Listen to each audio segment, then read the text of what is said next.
14 people, including 11 police officers and one politician, have been handed life sentences for their roles in a wild Bitcoin extortion case in India.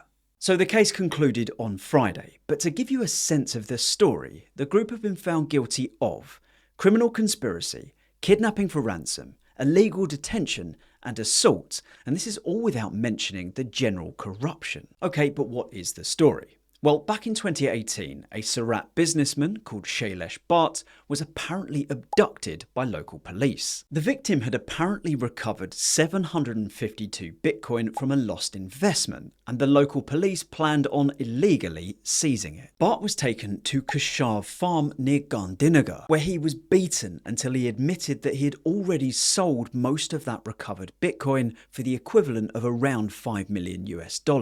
However, he also confessed that he still had 176 BTC with an associate. He was eventually released after agreeing to transfer some of the Bitcoin as well as $3.6 million in cash. But for whatever reason, that didn't happen, and so the 14 forced the sale of 34 BTC, which was around $150,000 extorted at the time. The victim eventually filed a complaint with India's Union Home Ministry, which sparked a criminal investigation, which of course led to this anti-corruption court case, which hosted 173 different witnesses. The sentences were handed down by Special Judge B.B. Jadhav of Ahmedabad, and they were 14 life sentences. Now, this is more complicated than most crypto kidnapping and extortion cases we've seen, and we've seen a lot this year, but it also involved a lot of corruption. But either way, as it stands, this is by far some of the toughest sentences we've seen for crypto-related crime.